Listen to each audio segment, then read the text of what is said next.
ส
วัสดีครับอาจารย์ครับผม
Hello, everybody. Welcome to another meeting, Dhamma meeting, where we will discuss the Buddhist practices of morality, charity, and meditation. Everyone who is interested is welcome to join. We shall start with our first participant, which is Willie from Indonesia. Good evening, Ajaan. As Ajaan suggested last week, I have tried to maintain the awareness of the skeleton or the skull of my body or other people's body. And it is difficult to maintain the awareness all the time because after a while, some thoughts will come in. So I have to go back to my mantra to stop the thinking. And then sometimes when I imagine the skeleton or the skull of myself or other people's body, sometimes there is some sadness appear and the mind starts to become weary. So should I continue this practice or I just go back to focus on developing mindfulness as before? You do the same thing, but when you feel weary, you should go into meditation and calm your mind first. Okay, your mind is not calm enough to contemplate on the truth. So you have to switch to meditation to calm your mind. And after you come out of your meditation, then you can then contemplate again. Okay, so I still continue to try to develop that contemplation from time to time. Is that right? Well, it's up to you. You want to see the truth of the body. You want to get rid of your sexual desire. You have to see the skeletons. If you don't want to get rid of it, then who's to tell you what to do? Don't you know what the purpose of contemplating on the skeleton? Yes, I know, but should I stick to the mantra all the time, or now sometimes I do the contemplation, and then when it is weary, then I go back to my mantra? Well, you have to decide for yourself. I cannot tell you every step of the way.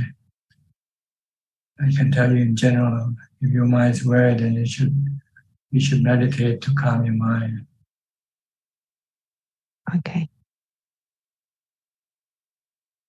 All right? Okay, then Ajahn. Okay, thank you very much. Kok Seng from Singapore.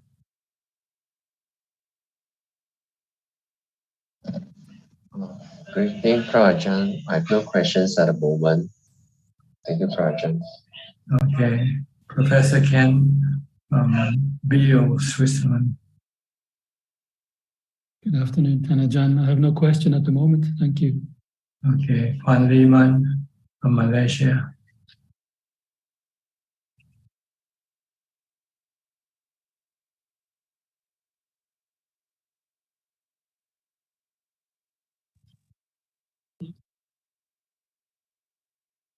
Ajahn, I don't have any question yet. Thank you. Okay. Anura and Ramya from New Zealand. Hi, Ajahn. So I have no special question today, Ajahn. Just happy to listen in. But in terms of practice, so I started doing more daily practice in the early morning. So feeling better every day. So it's more positive development. So when I started doing that, so even at work, it's gives a bit of a more positivity when at work, and feels energetic as well. So that's just my comment. Yeah. Yes, you have to push yourself if you want to move forward. Yeah. Because the practice is the one that will push you ahead. Studying is just to know the right method of practice. But it's the practice that you have to put the effort in. Mindfulness, calm, samadhi, and alternating with wisdom development. Okay. Yeah. Do you have a question? So sorry, I have a question, Ajahn. Just came to my head. Sure. So sometimes I in my dreams I see some dead relatives. So even though I didn't have any thoughts about them in the past, so I try to ignore. But whenever I do charity, I don't really share merit by thinking, but I just as a letting go. When I do charity, I just do it as a letting go. So what should I do in this instance, Ajahn? So should I share merit, or is there any value? It might just be something in your subconsciousness. Subconscious. It's not the actual the spirit that contacted you.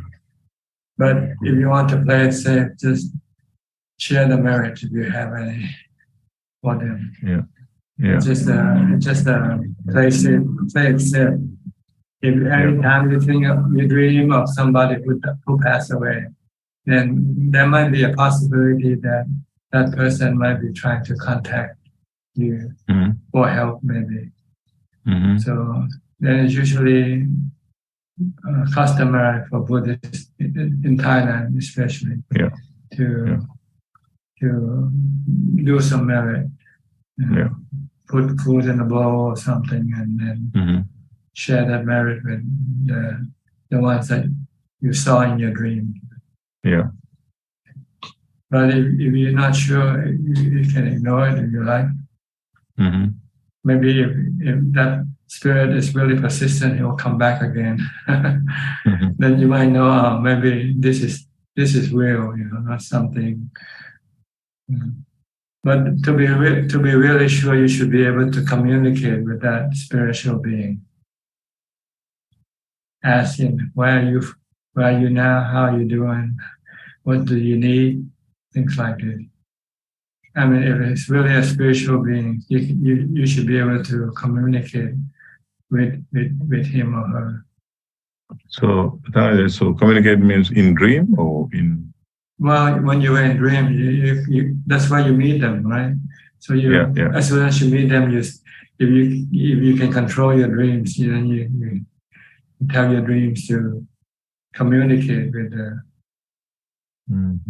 or ask for some proof whether this is a real spirit or not. Right. Okay. Yeah.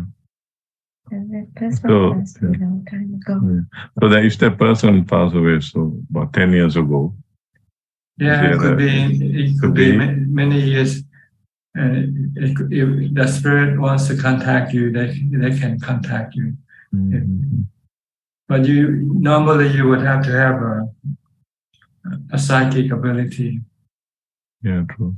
But if you don't, then they might contact you while you're sleeping. Like the story in the scripture in which a king, heard some really strange noise in the middle of the night, and he wondered what that strange noise was. So he went to ask the Buddha. The Buddha said he was your own assistant in your past life, and you told him to make merit for the king. The king asked his assistant and giving the money for this assistant to do merit for the king. But this assistant somehow stole some of the money.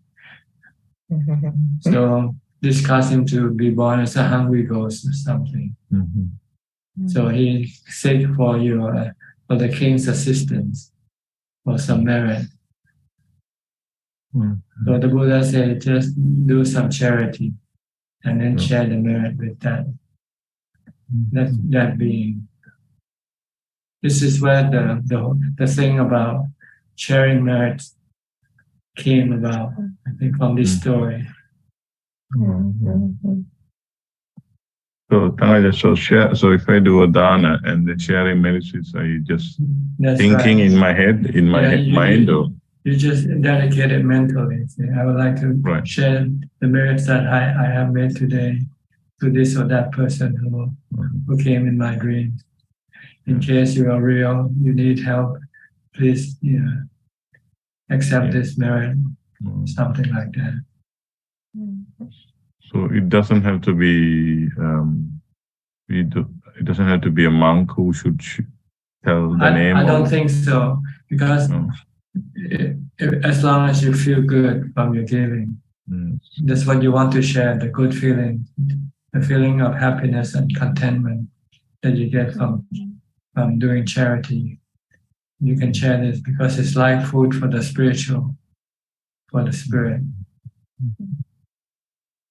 The spirit is hungry. The spirit is not happy. The spirit needs some good feeling. Needs some contented feeling. You can share that. Yeah. But you have to first create it by doing charity. Yes. Okay. Yeah. Okay. Thank you. I understand. Thank you. How about you, Ramya? You have any question? Not today, Ajahn. Okay. Thank And you. I'll go to Alverley from Kuala Lumpur, Malaysia. Good evening, Ajahn. I don't have any question at the moment. Thanks. Okay. Next is Rita in Bangkok. Rita, can you hear me? Okay. Hello, Ajahn. Great to see you. Great to be back. I joined a couple weeks ago, and during that session, you had encouraged somebody to practice sitting without moving. And so I took that advice, and it's been very helpful. It's not always easy, but I found that to be very helpful with my focus and determination to just really stay kind of stay put. Curb your cravings, your desire to move around. Exactly. Yeah. So I have two questions. One is a little bit related to the person who just asked about the dream with somebody who had passed away. Last week I had a dream of somebody that I was pretty close to many years ago, but I don't think that he has passed away. So I'm wondering if we have a dream of somebody from our past who's still alive, does that mean anything? Should we send them like goodwill, or should we just ignore it, or what do you usually suggest? It's up to you. Sometimes there might be something hidden there, maybe something to instigate for you to connect with that person. Maybe, I don't know.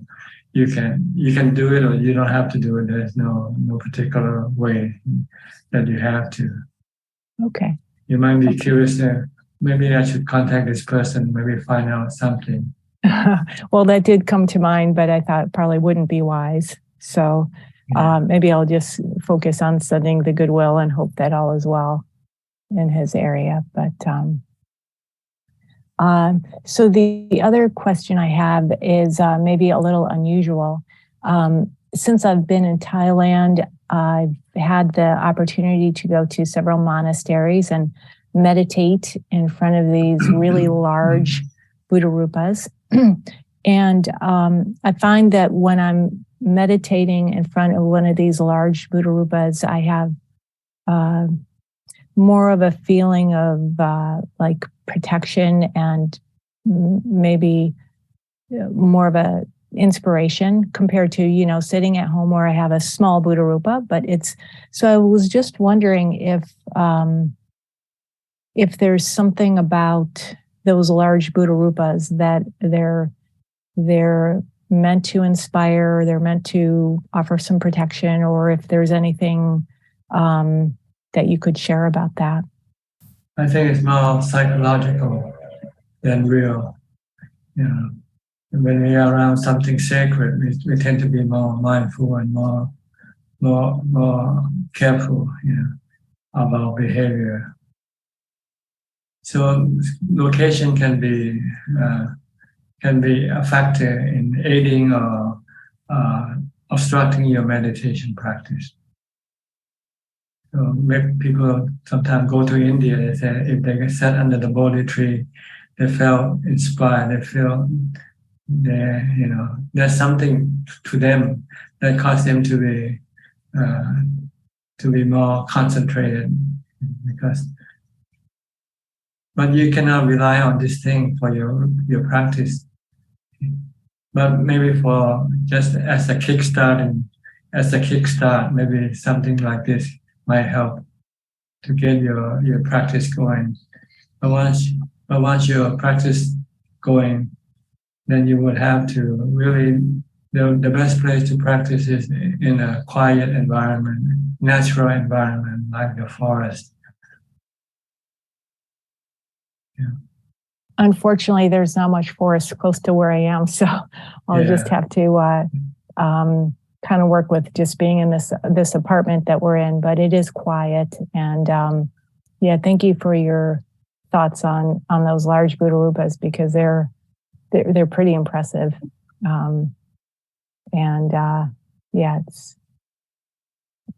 it's really nice to be able to be meditating in a very Buddhist country where we can just go into these temples and just go meditate, most of the time, any time of day. So it's been a real pleasure.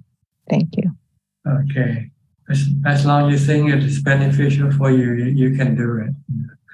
But eventually, if you're more advanced, then you'll find that a natural setting, quiet setting will be more conducive, more supportive of your meditation practice. Okay. Thank you. All right. Gavin used to be from Vancouver, Seattle, Washington, and now living in Bangkok also. Hello, John. It's been a while, so I thought I should join and say hi to everybody. You want to update and let everybody know what's going on with you? I guess I've been trying to go to the temple Wat Yan and Khao Chion to practice at least every month. for at least, at the very minimum, 10 days at a time. But each time I go, my practice improves. So it gets better and better each time. And you've been doing a lot of fasting also, I noticed. I started fasting, I think 3 trips ago, and it's been incredibly helpful. Thank you for suggesting that, Ajahn.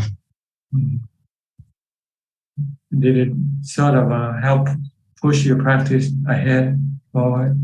It's just like you had been telling us through Zoom all this time that it's like a boost, like nitro boost for the car. And I never thought I could actually do it, but I'd like to try to conquer the fears I have, and fasting was one of my big fears. And it turns out that it's really nothing to be afraid of. As long as you have the tool to deal with it, which is mindfulness and meditation. If you don't have this tool, you will not be able to do it because your mind will be constantly craving for food all the time.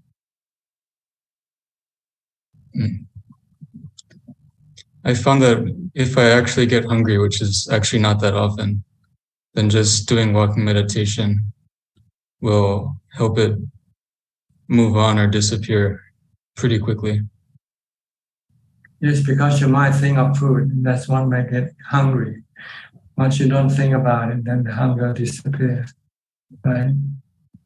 Right.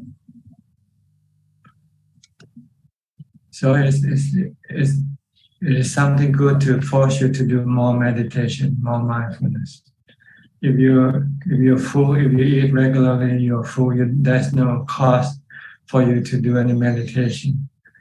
And the tendency is for you to go to sleep. It's when you're full in your stomach. I'd like to eventually fast longer and longer, but I'm not sure at what point I might pass out. You have to make sure though that you're not trying to keep a statistic, how long you can fast. You have to look at whether it is useful or not. You'll get to a point where the number of days of fasting will become useless. I mean, if you fast longer than you should, you will be able to use it for your meditation practice. Then you would not. Then you should scale down back to where it is effective for your practice. Oh, okay. It's good to keep in mind. Sometimes you define once I can fast 9 days. Maybe I'll try 11 days. Maybe I'll try 15 days. So you're just going after the number, the days. But when you fast those days, you spend most of your time sleeping because you're so weak. And I see. You don't feel it. Then you're just trying to keep the statistics, trying to push the number of fasting days. And you shouldn't do that. Okay. I think usually 5 or 7 days is probably a good number. Last time I was trying to go for 7, but I had good results by the end of day 6. So I felt it was enough. Yeah, okay. Somewhere around there. Okay. Okay, anything else you'd like to share with? I do have a couple of questions. When I come out of samatha bhavana sometimes and I look at my body, it's very clear that it's not me, myself, or I. Like, for example, my hand will look like a piece of rubber. When I'm in this state, what is the best way to practice? Just tell yourself this is the truth, isn't it? The body is not you. You, the one who look at the body, is not the body. You are the mind. The mind who just happened to be connected to this body through the consciousness of the mind. The mind has the stream of consciousness that connect to the body, to all the 5 sensual organs: the eyes, ears, nose, tongue, and body. So the one who is looking at the body is not the body. But you use the body, the eyes of the body, to see the body. But the body doesn't know that it is looking at itself.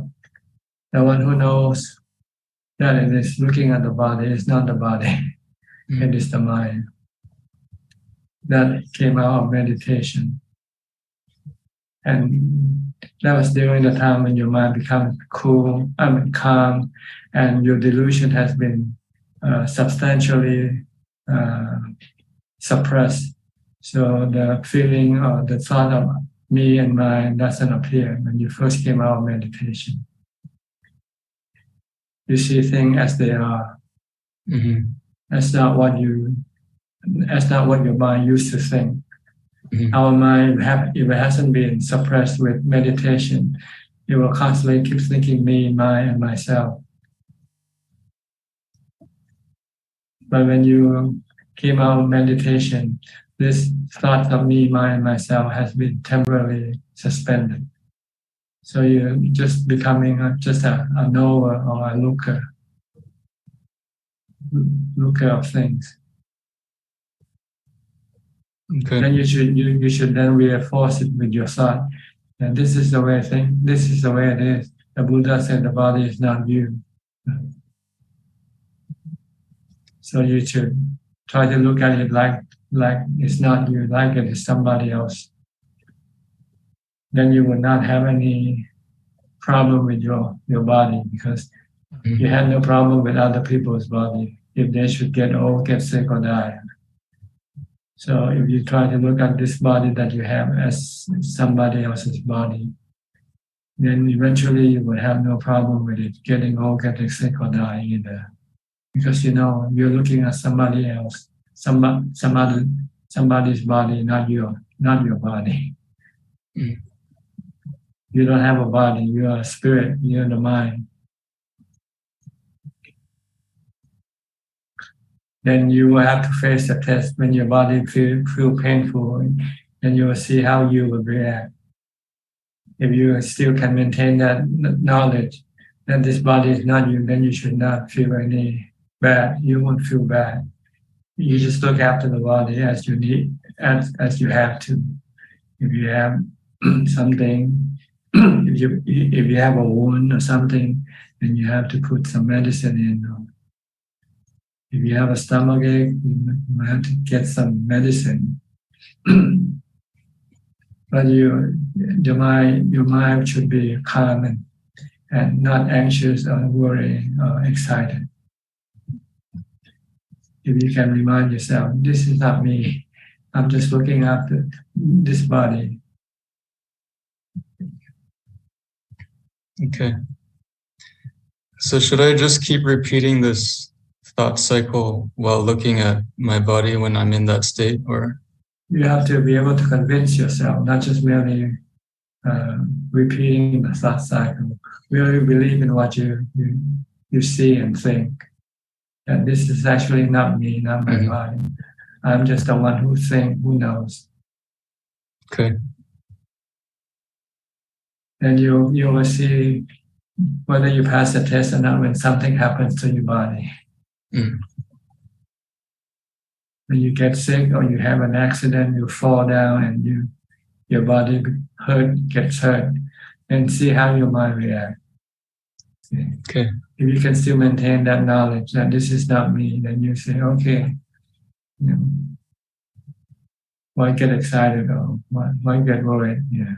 Mm-hmm. So Okay. this is the purpose of trying to contemplate or remind yourself all the time that the body is not you. And then you'll know, then you will see whether you pass the test or not when something terrible happens to your body. Okay, I understand. Okay. Okay. May I ask, could you explain what Bun Kuson is? Well, Bun is merit, bunya. This is a Pali word meaning merit. We usually translate into English as merit. Mm-hmm.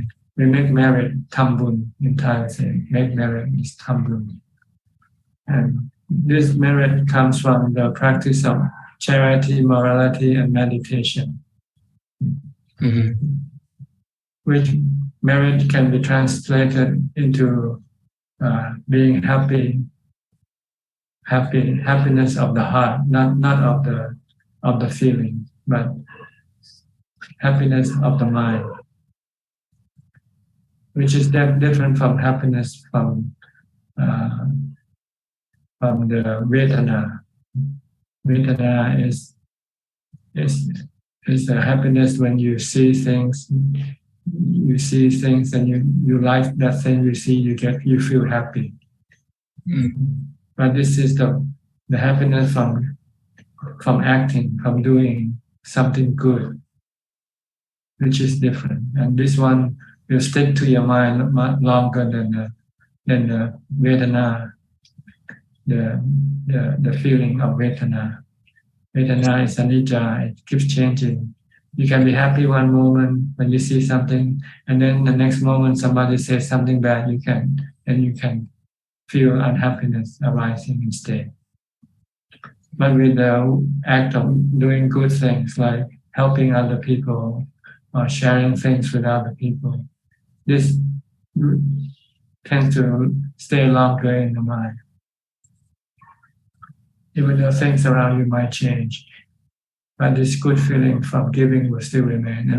And whenever you think of it, you could still feel good from it. So this is merit.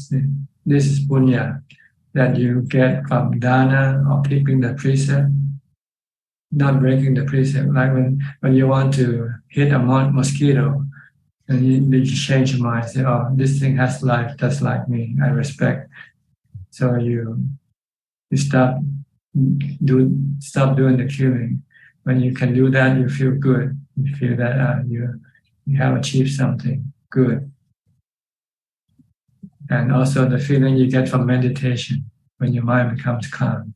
These are all punya or merit. Okay. Why kusala means kusala.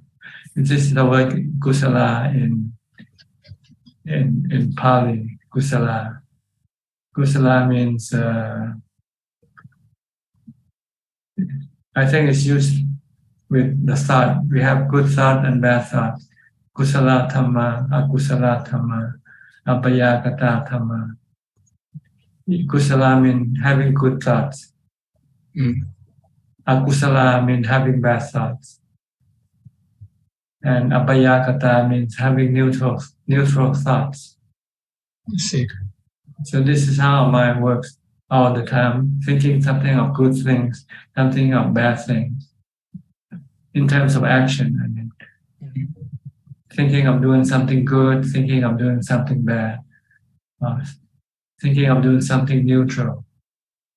So this is how our daily activities is involved with our thoughts. Usually our thought will be usually neutral. Our activities more for ourselves, for the maintenance of our body. Like we eat, we exercise, we go shopping, we work. These are all considered to be neutral karma because you're not doing anybody's harm or benefit. Good karma means the action that you take and benefit other people. Then this is called good karma or kusala. And the action that you take and hurt other people, then this is called akusala.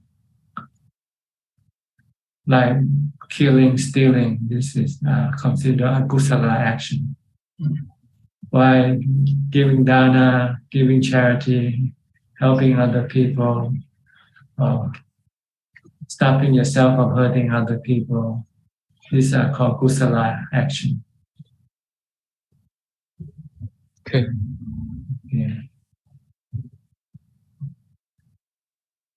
All right. I had to ask. Thank you, Ajahn.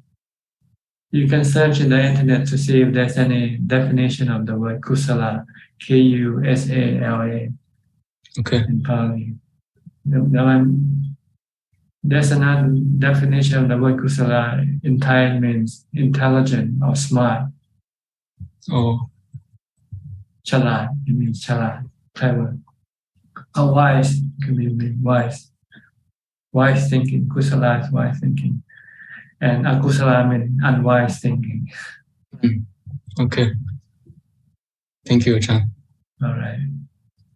Next, Apalajita from Dubai. Good evening, Ajahn. Yes. Yes, how are you? I am well, and I have been practicing. I just have a short question. That's sometimes I like listening to my friends, and I tend to listen. But recently, I've been feeling a bit impatient just listening to people. So, should I just be kinder and listen, or should I take time out? Well, it depends whether you have to listen to them or not. If you don't have to, then it's better to take time out. It's better to be alone. Okay. You gain more benefits from being alone. Because you can meditate, you can develop mindfulness, you can make your mind become more peaceful and calm than when you have to deal with other people. One of the things that the Buddha recommends if you are meditator is not to cling or associate with other people. Try to be alone as much as possible. Because if you cling to them or you associate with them, they tend to talk about worldly matters, which can arouse your anger or your greed or hatred sometimes. But if you want to talk with people who like us here, talking about Dhamma, in which you can learn and use it to help calm your mind. But if you talk about making more money, getting a new house, or this sort of thing, this is better. Better not talk about it. Okay. No, I don't like those conversations, but yeah sometimes friends like to talk, and I thought it was nice to just patiently kindly listen, because some people like that. And then recently I've been finding myself a bit impatient. So yes, maybe I should just let it go for a while before I get a bit more resilient, maybe. Yeah, because you're impatient because you didn't want to listen to what they say. Yes. But if you think and it's an act of compassion, then just say, okay, maybe they need someone to listen to their trouble. And you say, okay, we just a listening board for them to vent out their whatever they have inside. You just keep listening and nodding your head, okay, and pretend that you're actually listening. But you don't have to get involved with their problems. Usually they tell you of their problems more than anything else. That's true. Just be a sounding board for them, so that they have somebody to listen to. Okay. And during that time, to caretake my occasional irritation, should I just chant a mantra internally or something else? Or yes, you can.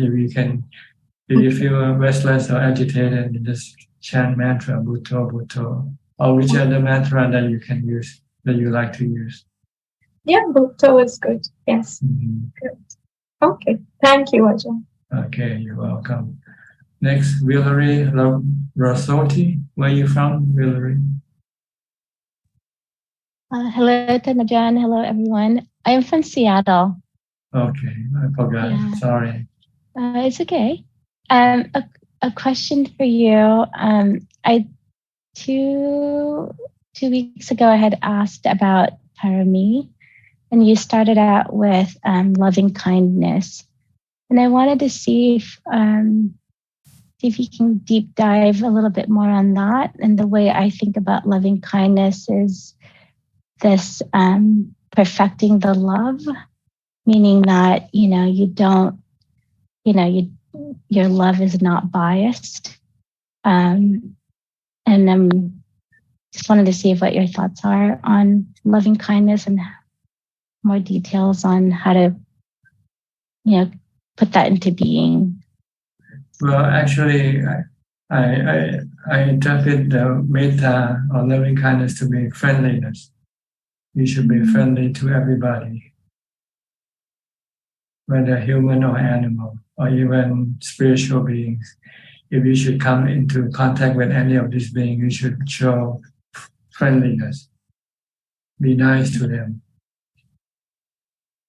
And if they need help, give them help. If they did something wrong to you, forgive them. Okay. Don't hurt them physically or mentally.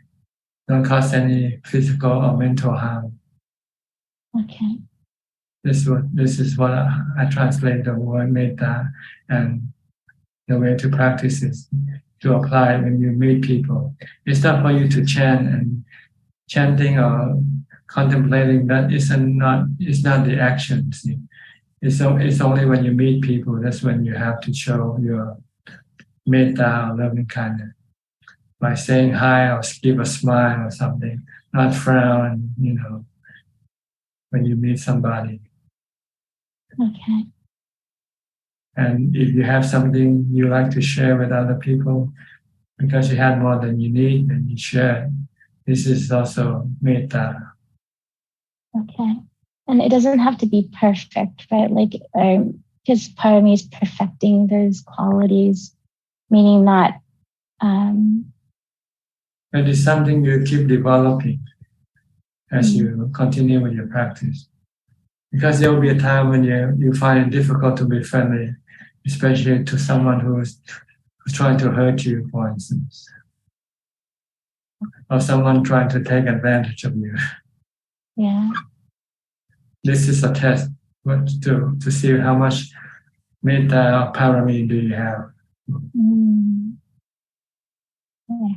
If you have, you might just ignore them, forgive them for their transgression, for their selfishness, for their harmful action or harmful thoughts towards you, for instance. Okay. If you can forgive them, you are showing metta, you're showing loving kindness. And that in turn too, if I turn that around, so if I have, like not so kind thoughts, I should turn that around and give metta to myself and just forgive myself. Is that? You don't need to give yourself metta. This is selfishness, literally, to give yourself metta. Okay. You want to give metta to other people. If you feel that you cannot give metta, then you should use equanimity instead. Just try to remain still and not reacting to that person.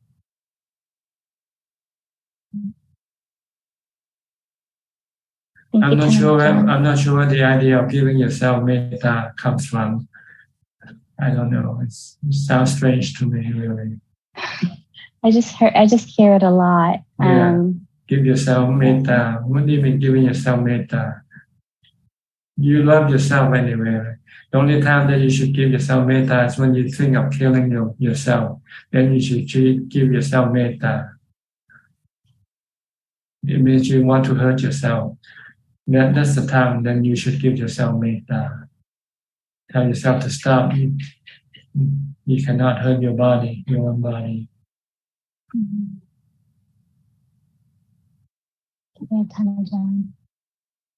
Okay. You still meet? Your group still meeting every week in Seattle? Yes, Ajaan. Yes, we meet Saturdays and Wednesdays. Okay. Anything else? No, I was just thank you for the questions on the dreams. Yeah, there's just been some dreams that are, you can't really, I can't really decipher, but yeah, your answers to those dreams are helpful. Thank you. Okay. I'll go to Philip and Adeline from Malaysia. Good evening, Ajaan. We don't have any questions tonight. Just happy to be listening in. Okay. We're going to Alfredo, who's been away for a couple of weeks now. afraid of what happened? Sao Paulo got mudslide and flood or something? Yes. Today is raining a lot. I see. But it's hot. Spring, Spring not now, summer. Spring now. Okay. No, summer now. Summer. Okay. Yes. The beaches, the water of the beaches is lost. The universe is changing, né, Bante? Síria, terremoto em Síria, em Turquia, terremoto,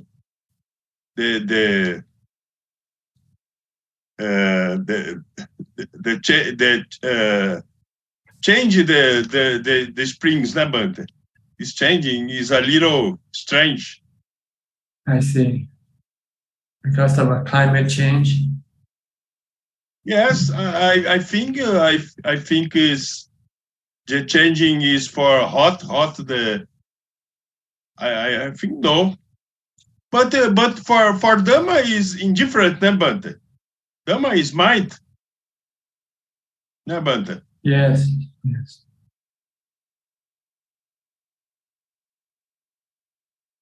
So you've been doing okay? Haven't seen you for 2 weeks. What happened? Oh, in Brazil have a carnival. Carnival, I see. Yes. In Rio de Janeiro or everywhere? Yes, Rio de Janeiro too.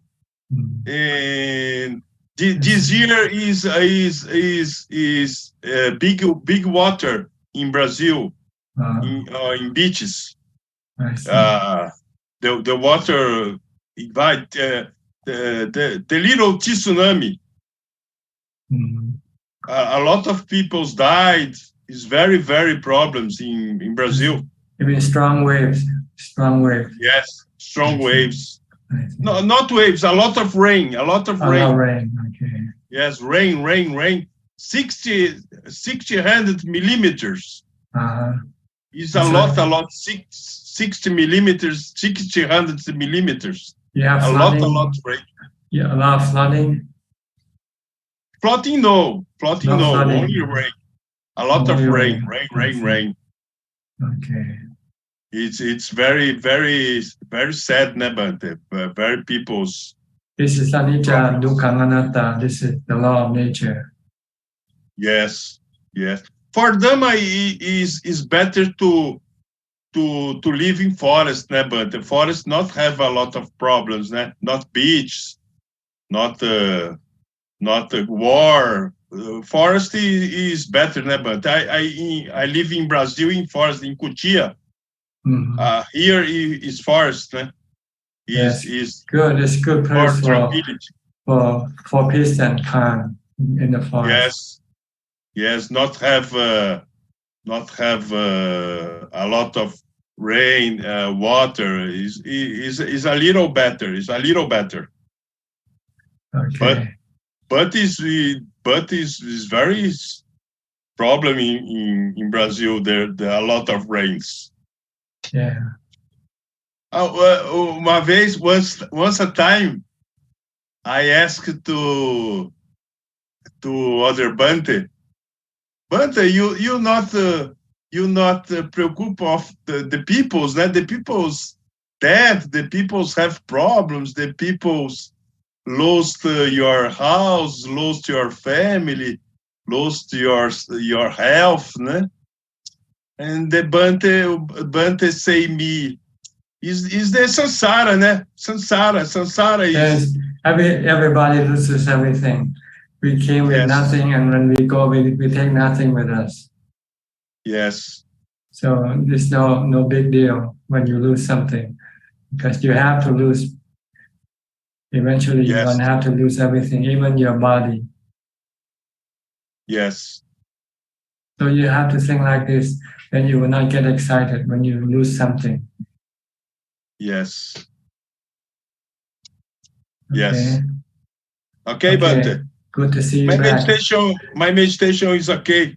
Okay, Ubeka. Keep Ubeka. Udacha. Udacha is restlessness. Udacha is restlessness. Yes. Okay. Thanks, Bhante. Fine. We'll go to Uruguay next then. Ricardo. Hello, Bhante. Nice. Tanajan, nice to see you again. Happy to be back. Last week I had flu, so I couldn't be here with you again. I was not dancing in the carnival.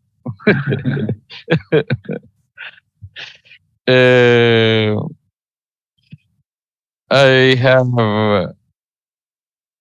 one comment that sometimes the word kusala is translated by wholesome or beneficial. Yes, okay. Good. And the question I have is that sometimes we tend or maybe lead to find some stages of meditation. Stages of meditation. I know that meditation is to let go and not to achieve or get anything, right? But can you lead us or explain us which stages we might find in our meditation, please? Well, when you meditate, you don't worry which stages you are in. All you have to worry about is whether you're concentrating on your meditation object or not. If you keep concentrating, then you will go into this different level of jhanas, and eventually reach the fourth jhana, when the mind becomes completely still, peaceful, and contented or happy. Yeah. If you want to know the different level of jhana, you have to look up in the text.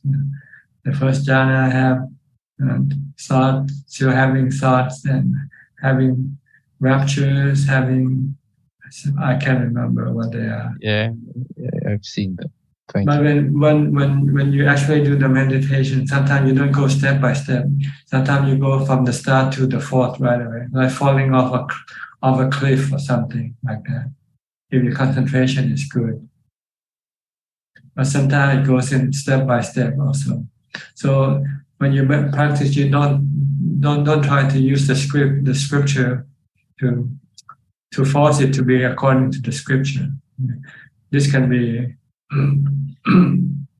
counterproductive. When you meditate, you forget about the scripture, you forget about everything except your meditation object. That's all you want to do. Okay. Don't ask yourself, which stage am I in now? Am I in first, second, or third? This is thinking already. As soon as you think, you come back to the start again. Okay. Just keep watching, focusing.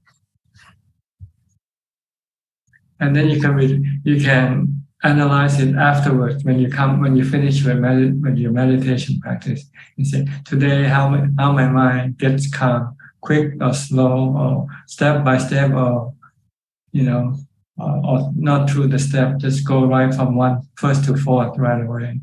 You can do this after you finish with your meditation. Okay.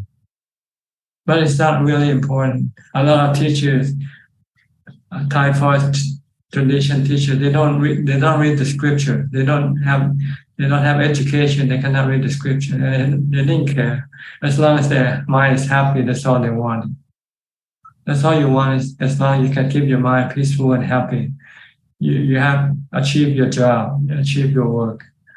You don't need to know what the first step is, second step is, and so forth. Sometimes they talk about 16 steps of anapanasati. I say, I don't know any step. I just know one step. It's mindfulness of breathing. Okay? Okay. And I have another comment, that is that not to be afraid of death. Sometimes I know the monks go to the jungle because there are snakes and all that dangers, right? Yes, wild animals. This is more to cause them to be more mindful. See, when you're in a dangerous situation, you have to be really mindful. Like if you are a bomb disposer, when you try to dispose a bomb, you cannot let your mind think about other things, right? Right. Okay. I think bomb disposer, I think, have a lot of mindfulness.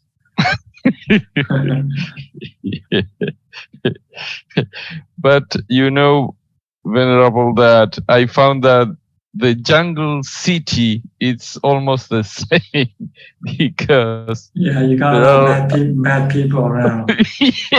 Right.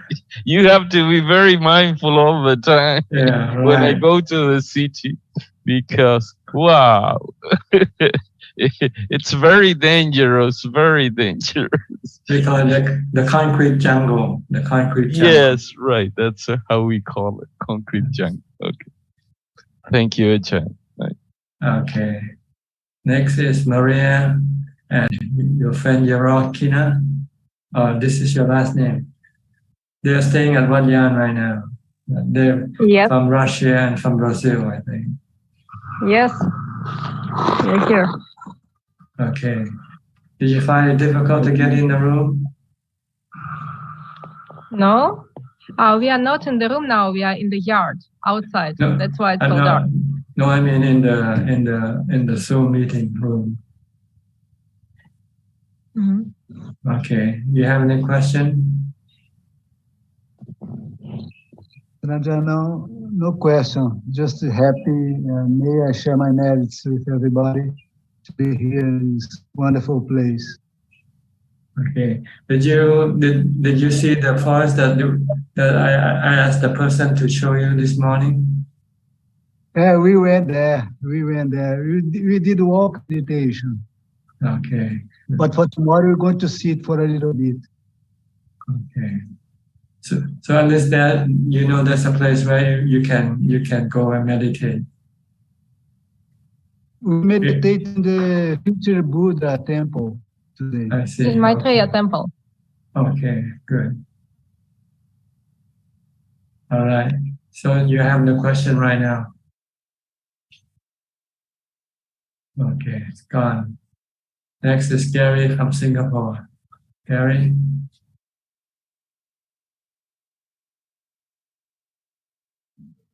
Good evening, Thanajan.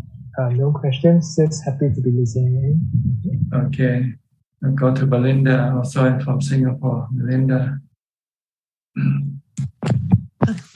Thanajan, good to be here. Good to be alive. Yes.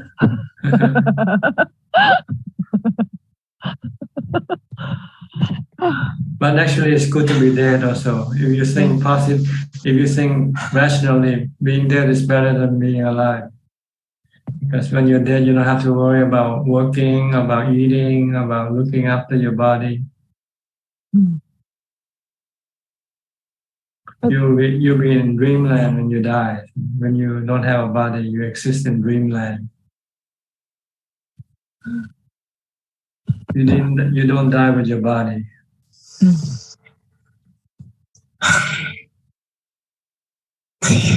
I think I could just tell. I just confess here a lot of akusala. So, just comparing the time when you're awake and the time you go to sleep, which is better? When you go to sleep, right? When you fall asleep, all the stress, all the problems disappear from your mind temporarily.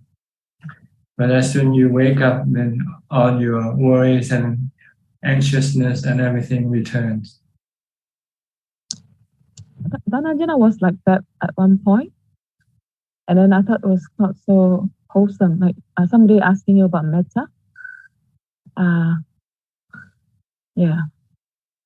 Sometimes I worry that when the unwholesome unconsciousness, when it takes over the kilesa takes over, I worry about self-harm. Why worry? You're going to lose everything anyway. You take nothing with you. Yeah, and at that moment, the kilesa is so strong that it didn't feel like it's this wakeful self. So earlier somebody asked questions about dreams. I had a dream too. I saw spirit. They were scared. I was scared, but no much reaction inside the dream. But thereafter, I also have wholesome. The scene moved on to a wholesome dream too. But it kind of gets stuck to still attachment. So, and after the dream, I thought it was quite a good scene, like you can make a horror movie out of it. So the mindfulness is very weak. Maybe some words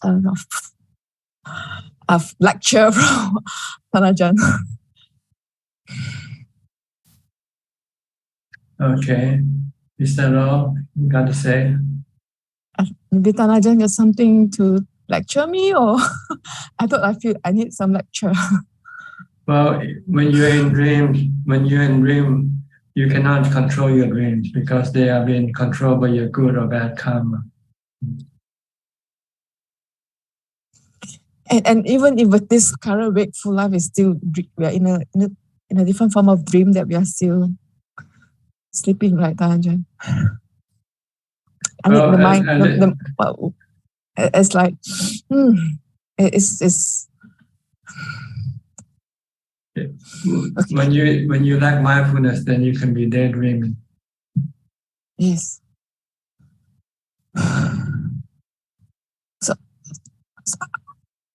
are there remedies to this, Ajaan, or just like just accept it as is? Stay mindful, then you'll be awake. Like the Buddha is saying, I'm an awakened one, because he's constantly mindful. When you not have mindfulness, then your delusion will take over your thoughts, and you start to think, delusionally.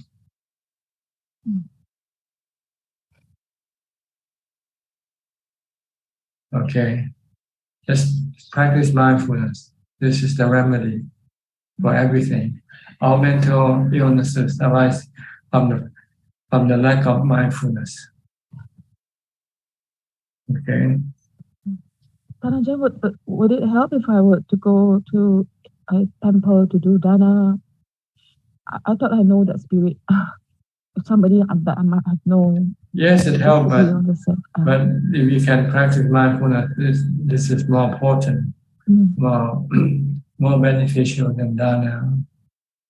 But if you cannot do mindfulness, you can do charity first. I find it helpful to be in places where people practice mindfulness strongly. Like I need to, like coming to this helps to raise mindfulness, or help to raise consciousness. Or sometimes, Ajaan, there are hormonal issues. Like so I'm really a little lost, like as to how to manage.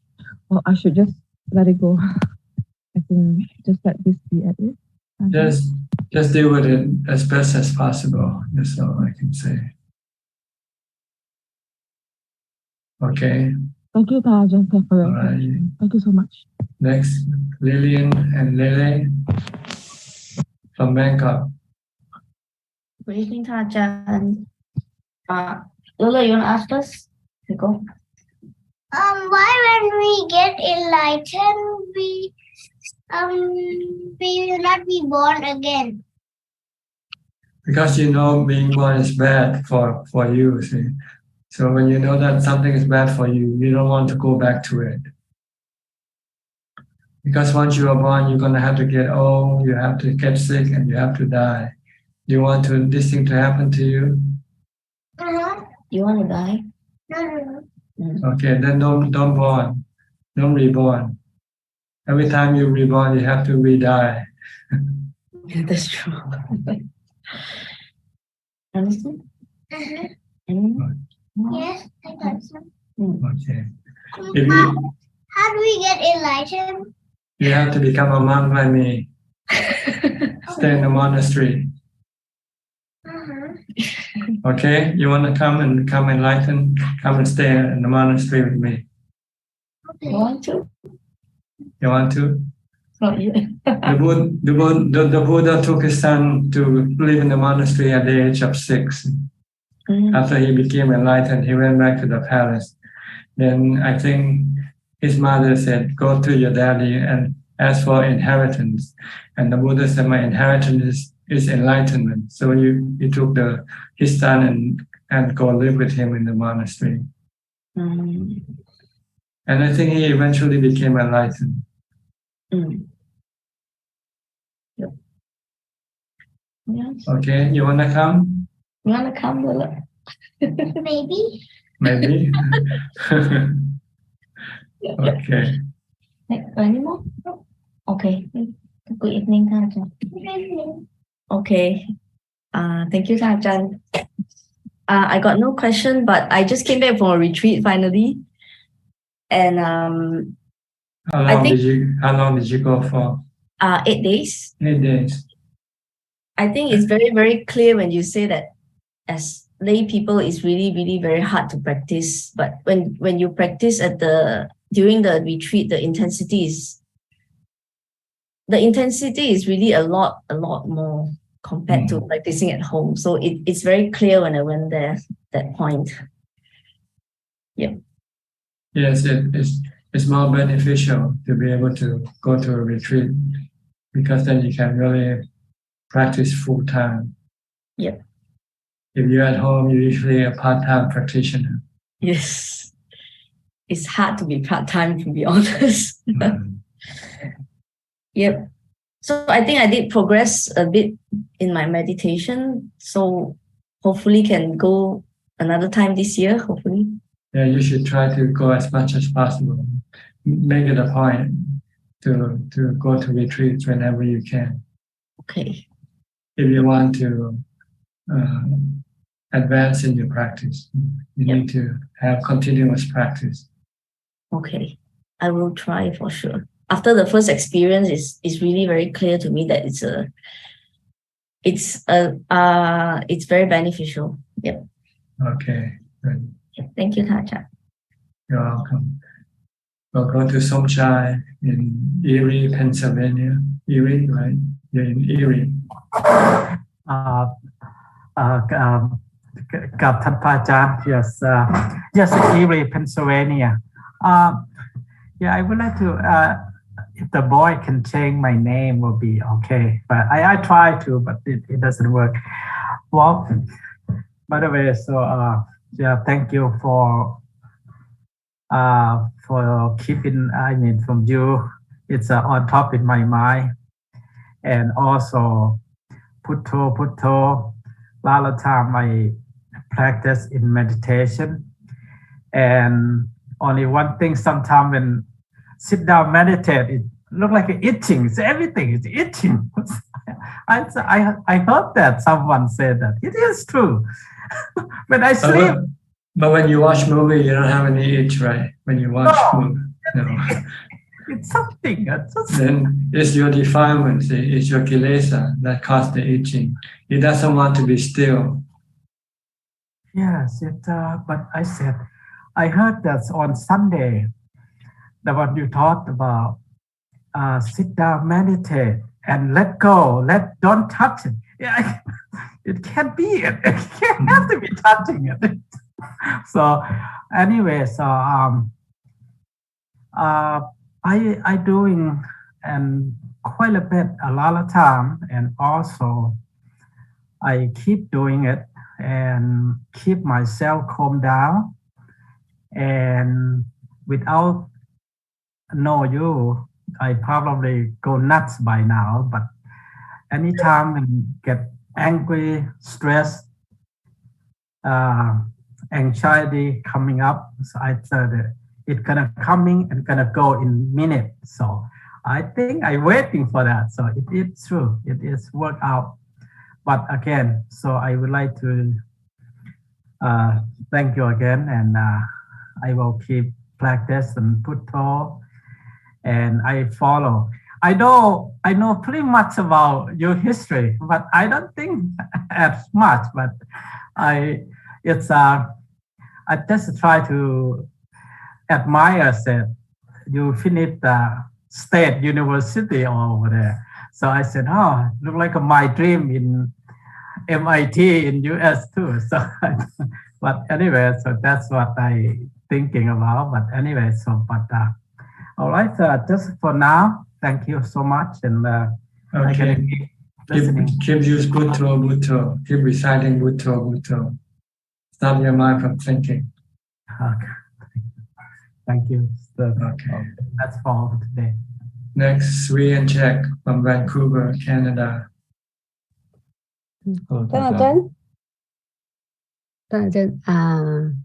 Many participants today, so I don't want to take too much time.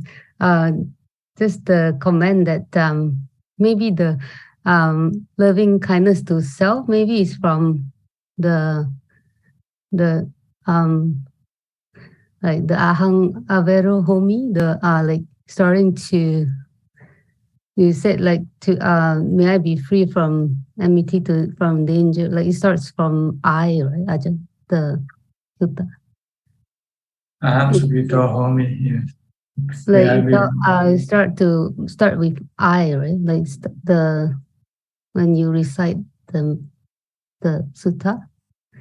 I guess so. If that's the sutta, I don't know.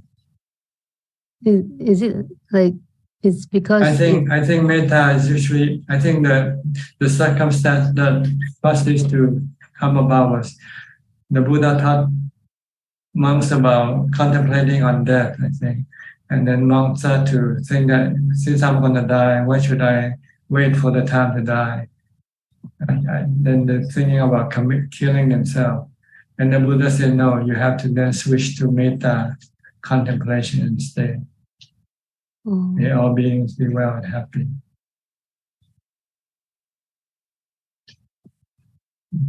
The mind's not ready yet to contemplate on death, and it can backfire. So the Buddha said you have to switch your contemplation from death to metta. May all beings be well and happy, including yourself. I think there was a special circumstances that this thing is being used. But I think somehow it's been twisted around to that you use it you use it every day for yourself. You're not hurting yourself, so what do you need to be metta to yourself? And we like, this is like strongly that we love ourselves, right? Like it's like we already and that is wrong also. The Buddha asked you to contemplate on this so you don't love yourself, but you not to the point where you want to kill yourself. That's all. Want you to let go of your attachment to your body. But if you contemplate too much or not clever enough, you start to think killing your body is what you should do when you contemplate on death. No, contemplate on death so that you can let go. And that you know one day this body is gonna die. And by clinging to it, it will cause you a lot of dukkha or suffering.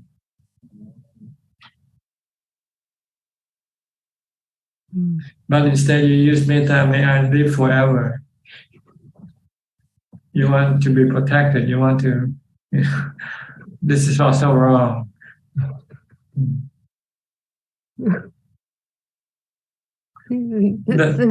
That's the point of contemplating on death, to counter the perception of permanence in life. If we don't think of death, sometimes we forget and we think we're going to live forever, right? Or at least we wish we could live forever. Yeah. You made a really good point, Ajahn. Yeah. So it's actually like the middle. It's an antidote. If you take too much medicine, one medicine, then you have to take an antidote. If you contemplate on that too much, then it backfires. Then you have to take an antidote to stop it by switching to metta, loving kindness.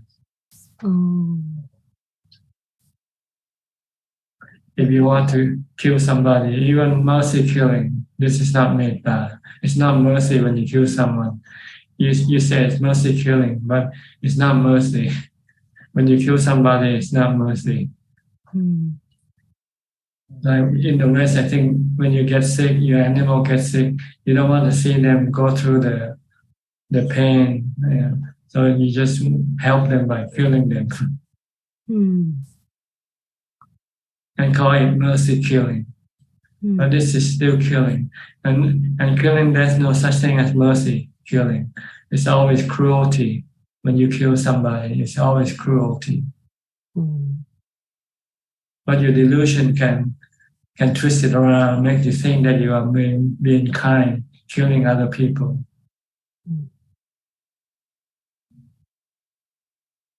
It's a wrong thinking, Ajahn, right? Like that we thought that we are ending their suffering, but we are not. We are being cruel. You're being cruel when you kill somebody or yourself.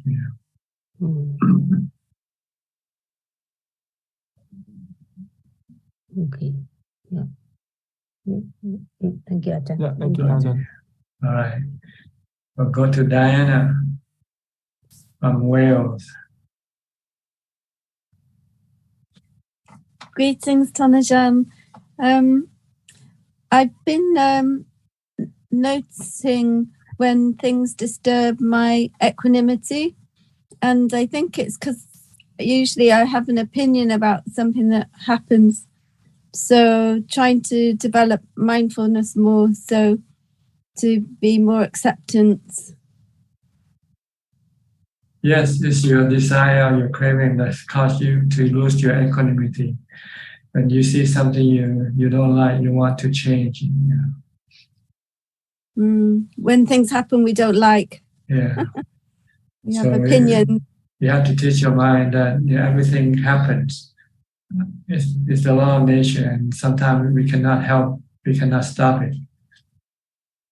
Things can be good sometimes, and things can be bad sometimes. But this is the way how things work.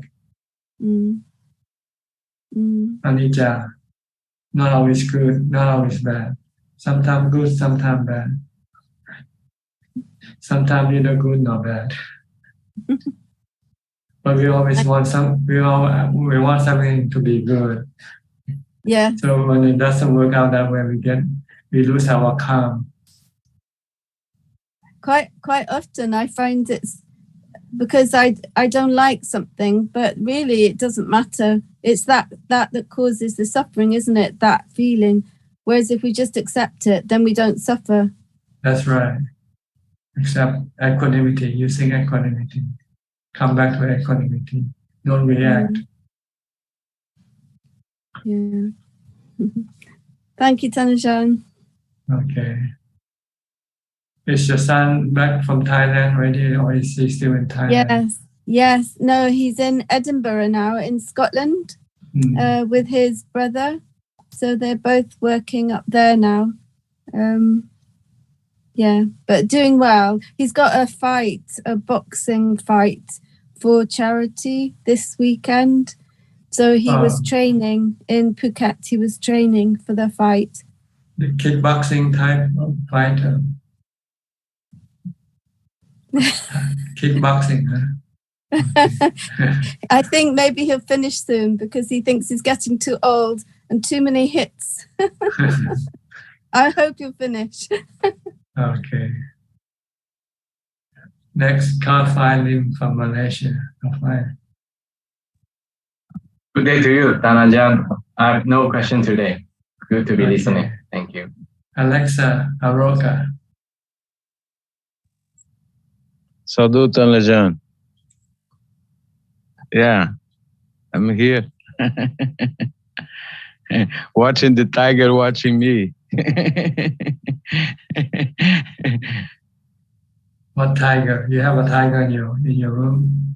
No, yes. I mean, they call the Thai teachers the tigers, huh? Oh, tiger. The Asiatic teachers, they call it them tigers. So I'm under the eye of the tiger. I'm going for my goals of achieve great things. I'm busy with that. Like Mongalana, he jumped with 2 feet in the pool water, right? I guess so. I didn't read the scripture, so I don't know. Yeah, the monk complained that Mangalana jumped they was thirsty, and then the Mangalana jumped with 2 feet inside the water pool.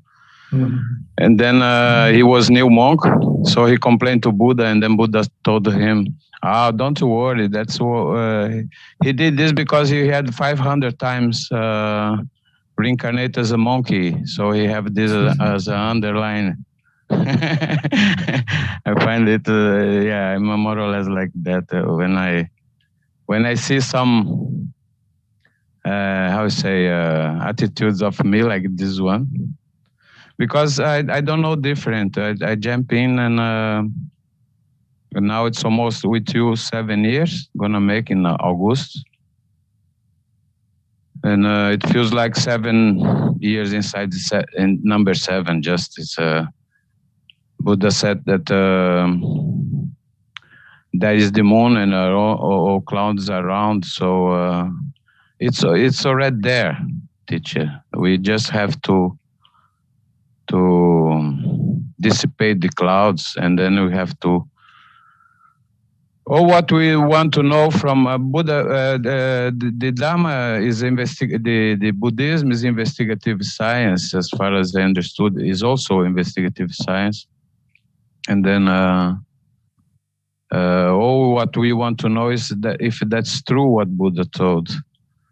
And Buddha gave us the map.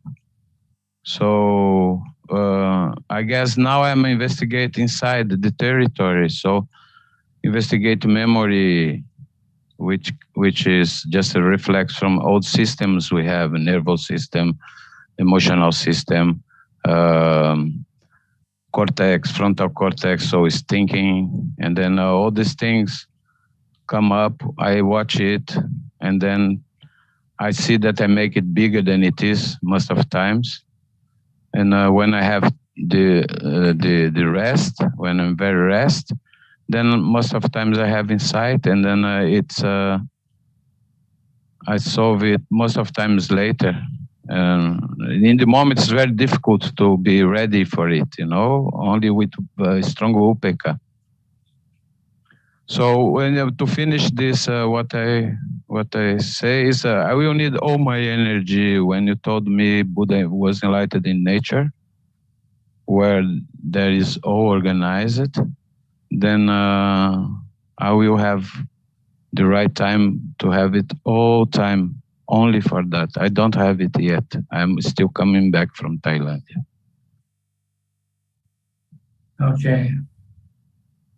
Is that all? I think I said a lot, huh? No. Okay. Yeah. Okay, I'll go to some. Yeah. Maybe later you want to say something more. Thank you, sir. Okay. Thank you. Go to Dean. Dean, are you still in London? Yes, Ajaan. I'm in London and I'll be here for a few more years. I have one thing to share with you and followed by a Dharma question for your guidance. I'm very fortunate. Last week I searched online for Dharma youth lineage in the UK, and I found, quite by accident, I found a temple that was formed about 4 or 5 years ago under Dhamma youth. It's founded by Longpo Tongyin Katapunyo from Wat Prachakom Wanaram Pakun branch. So I hesitate for a week, I meditate on it, and I found quite happy to make connection, and I went to the temple. So they got a land and a house, and they have laid the grounds for a small temple. Only the grounds for ordination. So that's the status. There isn't a really conducive place to sit there to meditate. So I met a small group of Thai supporters there. It's really small, only 2 monks there. So this is just the update on this, because I feel my connection to Dhamma very strong. But I also very deeply respect Ajaan Chah tradition. So if I may ask the question, is to do with the word gradual. I have a understanding that the process in the practice is, generally speaking, gradual. I've been following that kind of approach for the past year, but I'm a bit uncomfortable with that because for many years I have a very strong drive. I need your guidance because I was wondering my drive or my determination it should be held back and consider a gradual approach. But then I'm conflicted because isn't that determination important? But then I have to be careful. It's a gradual process.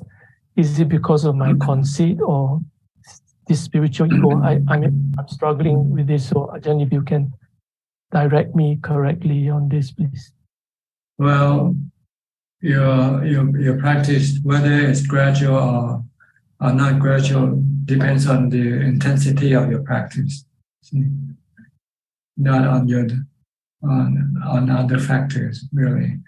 The more you put in, the more input, the more output you get back. It's just whether you can put in the input or not. That's the question. Some people can put in a lot of input, so the practice can become sudden. Some put in very little, so the output becomes gradual. So it depends on how much you put in. That will determine whether your practice is gradual or sudden.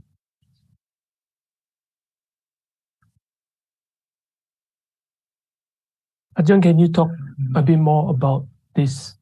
How much put in and this intensity? Can you elaborate a little bit on that, please? Yeah, the input depends on your understanding of the nature of your practice.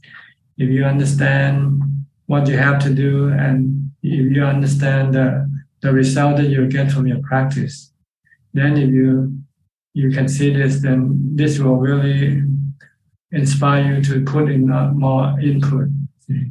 But if you don't understand what you're doing and what you will get from your practice, then this one don't want to inspire you to put in a lot of practice, because you still might have some doubt about this or that.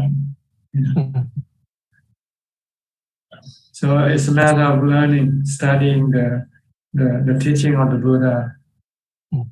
If you understand both the path and the fruits, then this will really make you inspire and give you a strong determination to put in your effort for the practice. But if you don't see, you don't understand the path and the fruits, you don't know what you're doing, and you don't know what you're going to get from your practice, then you don't have the inspiration to commit yourself to do the practice. I think another thing that will help you to make you put in the effort is if you can somehow experience some of the fruits from your practice.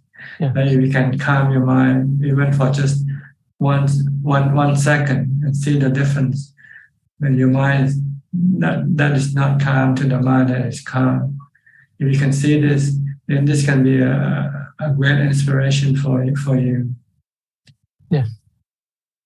Yes, you affirm you affirm my understanding that the word gradual is.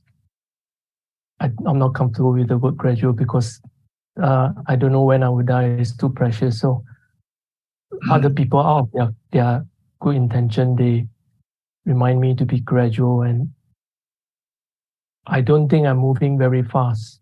So I don't need to take on board this word gradual. It's really precious. Life is every day counts and every thing counts. So I don't think the word gradual is necessary for me. So yeah, it's not important. It's important how much you can practice, really. Yeah. So try to inspire yourself. And one of the ways to get inspired is to be close to the Buddha's teaching or his noble disciple teaching. And this can inspire you to do the practice. And once you start doing the practice seriously, you might be more inspired if you get the result from your practice. Indeed, yes, Ajahn. That's why I'm speaking to you, because listening to someone's voice talking about Dharma is very important. I know that very well. So thank you, Ajahn. Okay. Is that all? Yes, Ajahn. Okay. We'll go to Christine Coe from Penang. Ajahn, good evening. Actually, few days ago, I did listen to Dhammatalk. Then I did contemplate what is the explanation of one of the monk that elaborate anatta, and I not understand until I really contemplate again and again until now I understand what is five khandhas. Then Dhammatalk, can I know that is that good to always contemplate that to subside my ego and anything else, so it will come to the mindfulness instead of sometimes I lack of right effort to do the sitting on the meditation? Well, see, understanding the five khandha is not important when you first start to practice. It's rather to understand what mindfulness is and how to do mindfulness, how to develop mindfulness. And then once you understand mindfulness, then you want to apply mindfulness in your meditation to get to jhana first. Once you have jhana, then you can then start to study the nature of the five khandhas. You are stepping over your first step. Your first step should be mindfulness and meditation for jhana before you go contemplate on the nature of the five khandhas. It's like you have to learn how to stand, how to walk before you can run. I'll ask you one. Don't get up and run if you could not stand or walk.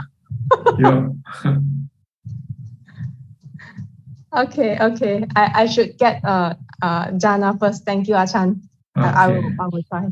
Yes. All right. Thank you. Next, Evie from Indonesia.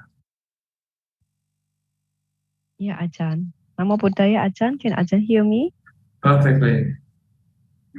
Ajahn, I have a question regarding about killing.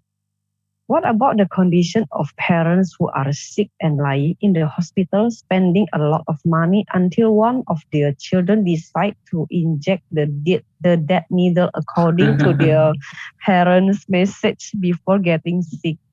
If I am seriously ill or in a coma, I don't want to trouble you all. Just make a decision so that I can die immediately, not suffer too long, and not make you all difficult for you all. This is often encouraged nowadays. Is this order appropriate according to Dhamma?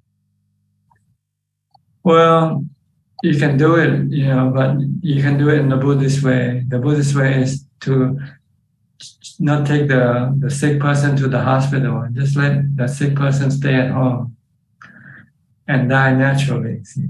But you should not inject some poison or something to cause the death of the person. This will be considered killing. But to not take any treatment, this is not considered killing. Just to let the body expire naturally without any interference. Yeah. But it is impossible if we just let our parents lying there, no take them to hospital, just let them. Well, you still give them food. You still look after them just like when they're not sick. That's all. This way, they won't burden your financial problem, because you don't use any money, you don't spend any money in the hospital anyway, and you're not breaking the precept. If you take it to a hospital and ask the doctor to inject some poison, then this is bad. This is breaking the precept. Still killing. And I want to ask about retreat. I never attended a long retreat. I only attended 1-day retreat or 3-day retreat. After we return from the retreat, we return to the normal life. Then our practice slowly seems to disappear. It seems like it comes and goes. How do we maintain the quality of the practice during the retreat in our daily life?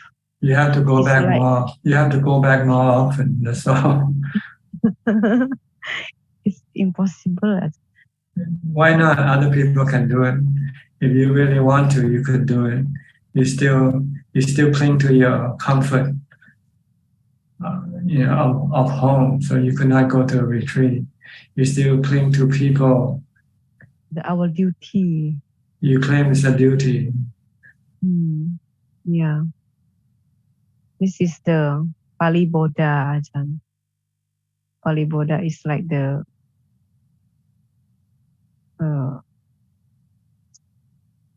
something. Yeah, just the duty cannot, Ajahn. Yeah. What about other people who maybe it's not duty, maybe it's more defilement. Your defilement usually like to find some excuse to disguise, to hide your defilement. Your defilement is you want to enjoy the sensual pleasures. But you don't want to go to it. If we are householder, we have the duty, and that is the obstacle to our practice. Is that true, Ajahn? I don't think so. I think it's your sensual desire. Your desire for sensual pleasure is the one that keeping you from going to the retreat. But you don't want to admit it. So you use the duty as the excuse. Our husband can be angry if we go retreat. Let him get. What happened if you die today? What would they do? Why don't you think like this? Ask yourself, if you should die today, what would happen to them? That is the exceptional. Well, going to a retreat is like dying. Yeah, die for 8 days, die for 10 days only. Maybe 1 year or 2 years. 1 year, 2 years, you don't have to come back again. Then they will make do. They will adapt to your absence. Don't worry, life goes on with you or without you. Yeah. You just make yourself important because your defilement wants you to use it as an excuse. That's all. But in reality, no one is indispensable, right? It's like the strong rope pulling us, just pulling us not to go to practice the Buddha ways. Very hard. Okay. All right. And Ajahn, I still have one question. Many people who are getting old, will lose the enthusiasm, like the spirit. But many also apply the enthusiasm because of the principle that The body may be old, but the soul remains young. So sometimes I find the old man or old woman who have the too high self-confidence, so that from the way they dress, I feel inappropriate for their age. Even their lifestyle seems to follow today's youth. What is Ajaan's view of the principle of the spirit of life like this? Is it positive or negative? I don't care. It's not my business to know. All I have to know is myself. That's all. I don't worry about other people. Yeah. Okay, Ajaan. All Thank right. you. Yeah. Okay. Amy. Okay, Amy from Toronto, Canada. Good evening, Ajaan. You've been coming in and out of the room. You your notice screen, everything. Your screen at the start you're already in the room, then somehow you must have left it or somehow. So you have to go back and join the line again. Oh, okay. There's a system. Okay. I think I'm catching on. And I'm also very sorry if it was disruptive. No, not at all. It's just that it takes you a longer time to be able to get to your queue to speak. Oh, I understand better now. Thank you. I was very happy to wait. I like listening to other people too. Okay. Thank you. Yes, I have been continuing to practice in ways that you've recommended. So I did the Saturday again with better results. I was feeling better going into it. So I was able to maintain good mindfulness throughout the day.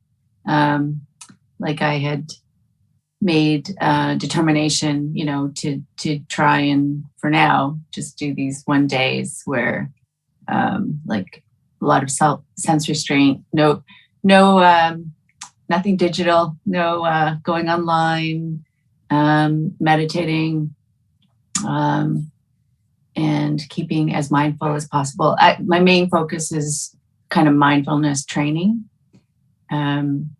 So I had reported back to you that the prior week I made efforts, but my meditation was no good. My mindfulness wasn't that great either. But this past week was much better. And I feel that sort of a lot of your tips, including as soon as you wake up in the morning, Bhutto, Bhutto, Bhutto, Bhutto. Like just the first thing I think of now is kind of awareness of too much thinking and just stop it right away. It's a good way to start. And those kind of foundations seem to really build upon each other. So like every day starting like that. And then on the Saturday, I think you had recommended watching the body, but I was struggling with being able to do that effectively. And I think I made a bit of a breakthrough last weekend. And I just wanted to share with you and I wonder your thoughts. I did find that watching the body was very useful. But the difference in terms of doing it better was kind of realizing that it wasn't just watching my physical body, but I was watching like a part of my body and the part of my brain that actually just tells my body what to do. Like dishes need to be done, go do the dishes. And it's like watching, I think like you said, like a puppet. That was more successful and useful for me than I think I was doing it wrong before. I was just trying to watch my body as it moves. Wrong or right, I guess the latter way was really useful in that it helped. I think it's helping me see that there's different parts of the brain. Like thinking, oh, I have to go do the dishes now, move my body over there is really different than papancha. And that's been really helpful if you have any comments. Well, yes, The purpose of doing this mindfulness thing is to stop the mind from thinking. The goal is to stop the mind to become still when you meditate. Because when the mind becomes still, you find peace, contentment. That's what you want. But in order to get there, you need to have mindfulness. Yeah. So if you don't have mindfulness, when you meditate, your mind will be running all over the place. But if you keep training your mind with mindfulness all day long, so when you come and meditate, you'll find that your mind doesn't go away. It will stay with your meditation object. So that's the purpose of doing mindfulness, is to keep the mind in one place, really, such as your body. How you do it, it doesn't matter. Whether you want to think about what you do or you don't have to think about what you do, that's up to you. You can just say, I'm just watching. Right now, I'm eating. Right now, I'm washing my body. I'm brushing my teeth. Just keep the mind here and now with the body. Don't go think about, sometimes we eat and we think about what we're going to do next, where we're going to go tomorrow and so forth. This should not be done if you want to have mindfulness. If you want to stop your mind, you want to still your mind meditation. You don't want to think about any other thing except what you do. Some people find it difficult to watch. They can use the mantra instead. Bhutto, Bhutto, Bhutto. Once you use the Bhutto, then your thought cannot come in. You cannot use your thought and Bhutto at the same time. Although it tries, sometimes it succeeds. You can be using Bhutto and you also might be thinking when you first started. That's because your Bhutto is not strong enough yet. Just keep watching, just keep reciting Bhutto and disregard the thought that might appear in competition with your Bhutto. Eventually, your thought will then eventually become less and less. And your Bhutto will be more pronounced, more obvious. So you can do that also using the mantra, or you can change from mantra to watching, because reciting the mantra can be sometimes tiring, right? After you recite for a while, you might not want to recite, then you can then switch to watching your body instead. But sometimes when you watch your body, your mindfulness might not be as strong as using the mantra. So when you watch your body, then you start to go thinking about other things. Then you might want to come back and use the mantra again. So you can use both of them depending on the situation. But if you cannot stop your thought by watching your body, then you have to use the mantra. Once you start your thought with the mantra, you find that you're not thinking anymore, then you can come back and watch your body again.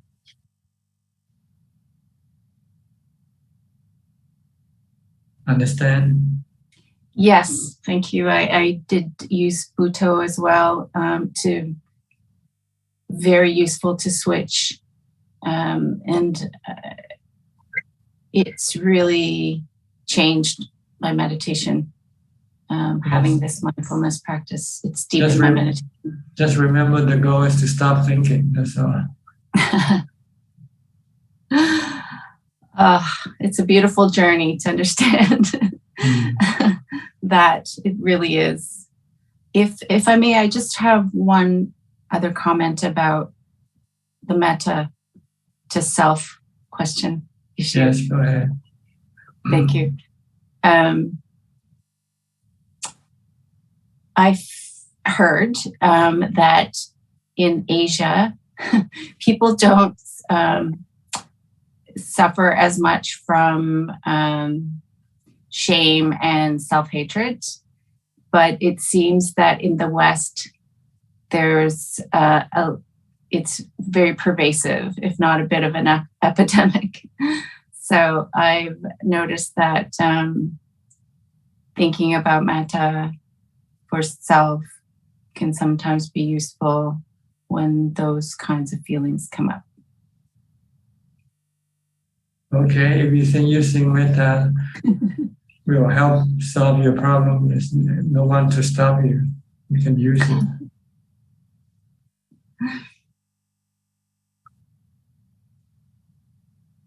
Because maybe I never have any problem with myself, so I never use metta to to deal with my problem. I suspect so. Even reading your biography of Beyond Birth, it seems like you've always had a kind of steady confidence from a very early age. Yeah, I tended to accept life as it comes. And I think I was fortunate that I don't have much inclination to hurt or harm anybody. So I don't feel any guilt. It seemed as if you just didn't have an inclination to blame, really, either. Like others or yourself. Just accept things as they come. Accept your lot. Yeah, I think in the West, like there's a lot of blaming. If not others, it's as often blaming yourself, if not more. Yeah. It's like in the West, you cannot do anything. You could be sued, whatever you do. Yeah, it's maybe more litigious here than in Asia. I don't know. It can be quite litigious here, yes, especially in the US. There's money to be made. There's less money to be made. Yes, indeed. There's quite a lot of money to be made. There's a lot of people who'll pay for it. So especially, anyway. It's not the most conducive kind of climate, that kind of thinking. Yeah. It's not metta, it's not loving kindness. It's don't eat dog world. It's a don't eat dog world. It's professional blaming. Yeah. Okay. But if you can use metta to make you feel better, that's okay or something. Thank you, Ajaan. Okay, you're welcome. Sulan from Singapore. Sulan.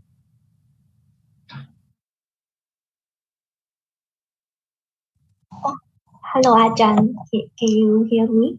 Yes. Oh, okay. Happy to see you again, Ajaan. Are you okay? Yes. Good to hear. Just now I was listening to what you were sharing about kusala and akusala. Yeah, I thought it was very useful. Then I just wanted to share that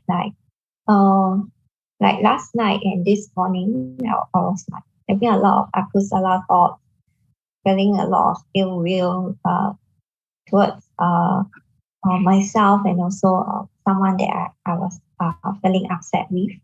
Yeah, but then I think too much akusala thoughts already.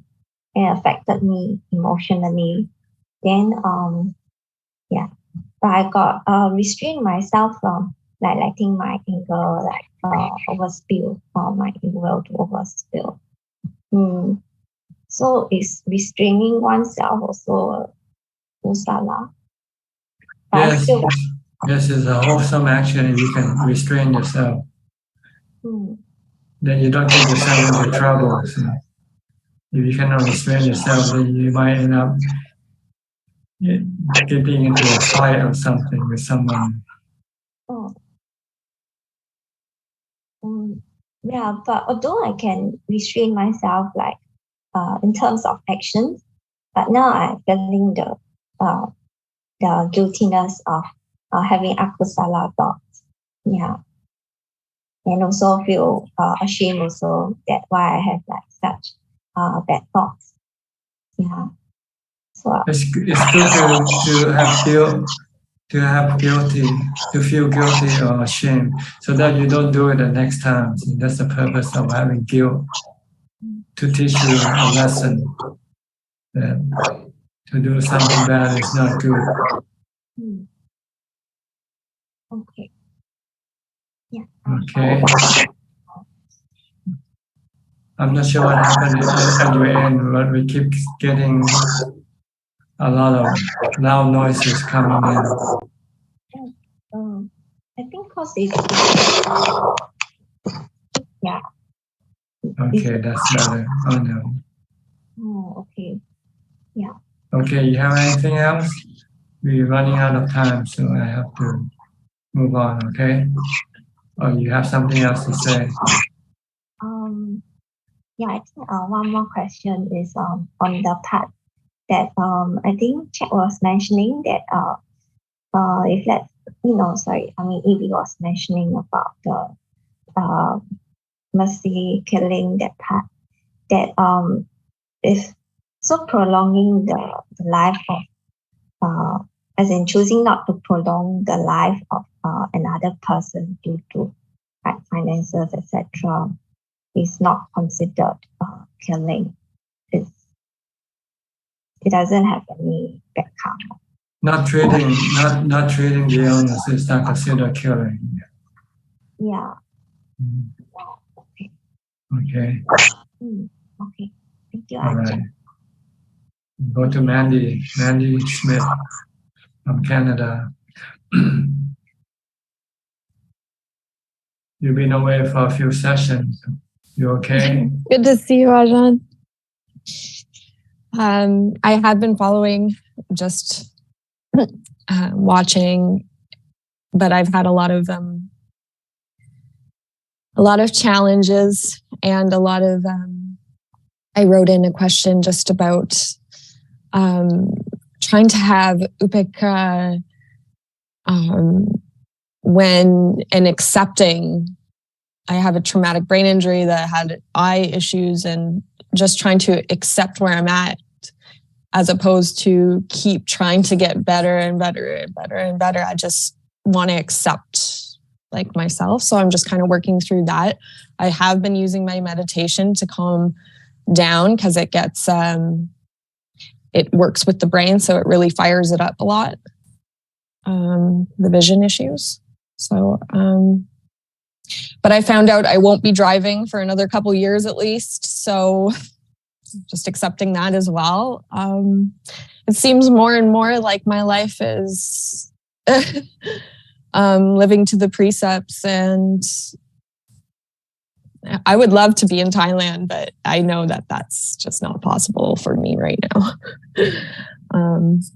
Thank you for your teachings, and I appreciate everybody else's questions. They always fascinate me and make me think from another perspective and brighten my mind with your responses. Thank you. Yes.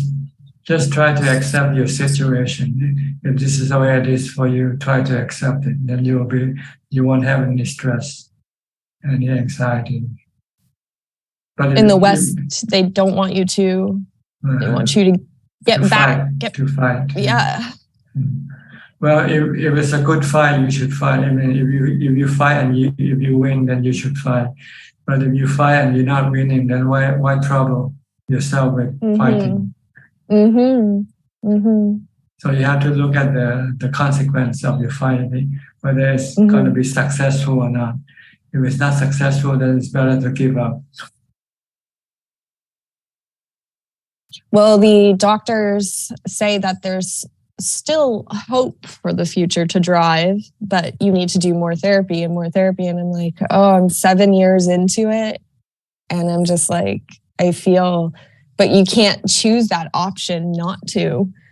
They push you to keep going forward to, right now, I have a lot of support, so I'm very grateful now. And I have the conditions to practice.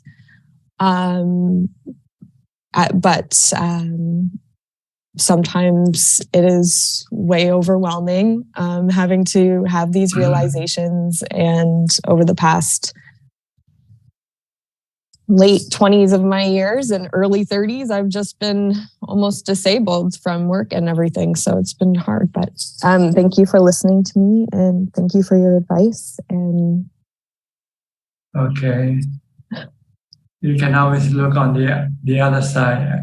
There's always two sides to a story. There's always a silver lining somewhere in you're unable to drive. By not being able to drive, then someone will have to drive for you, right? So you might want to go places less than you would normally go. Then you might be more stationary. Then it might be a lot more easy for you to maintain mindfulness and meditate. But you can look at that other side. There's always a silver lining if you know how to look at it. Like me, once I became a monk, I could not drive. So I decided not to go anywhere if I could not drive. Yeah. Stay put and meditate. Yep. Yep.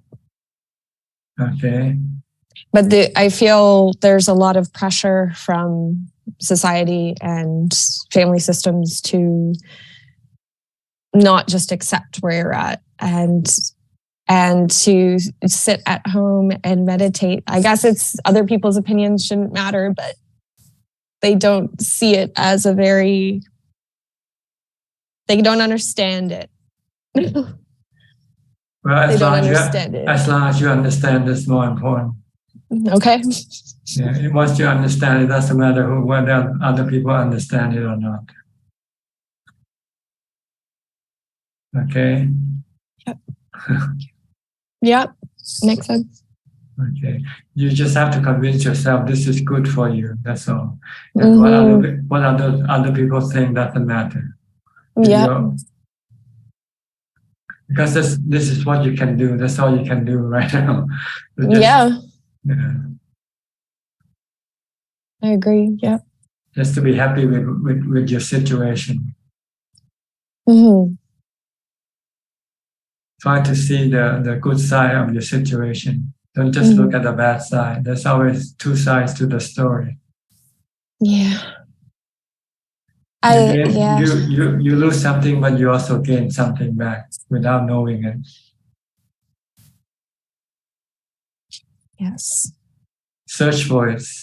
Search for what you gain from losing what you lost. You don't have to be stuck in the traffic. This is the first thing you gain if you don't drive. You don't have to bike. You don't have to pay for gases. This is true. Insurance for your car and repair. Yes. All right. Yep. Okay. Thank you, Ajaan. Thank you. I think we'll have to go to Facebook now for the final questions. Yes, there is one question from Facebook, and the questions from Aun. Good evening, Pante. Aun from Penang, Malaysia. Please, Ajaan, explain and advise me how to enter in Samadhi or Jhana to calm the mind. Because when I start meditate about 3 hours in sitting posture, but my nerves from lower leg feel very numb and very pain. But I cannot overcome the pain feeling. The pain feeling more powerful than my mindfulness, although I use mantra, putto, putto, putto very fast. Sadhu. Well, you just have to keep trying. Just have to keep reciting the mantra. It might take a few trials before you succeed. So don't give up. Just keep trying. Just keep doing it. One day you might be able to overcome your painful feeling with your mantra. Okay. Well, I think that's about it for tonight. That's all about the time we have. Thank you very much for your participation. I hope this meeting is produce some benefit for you and help you advance in your practice. In the meantime, please Stay safe, stay mindful, and keep on practicing. And if all goes well, I'll see you all at the same time next week. Thank you and goodbye. สาธุค่ะ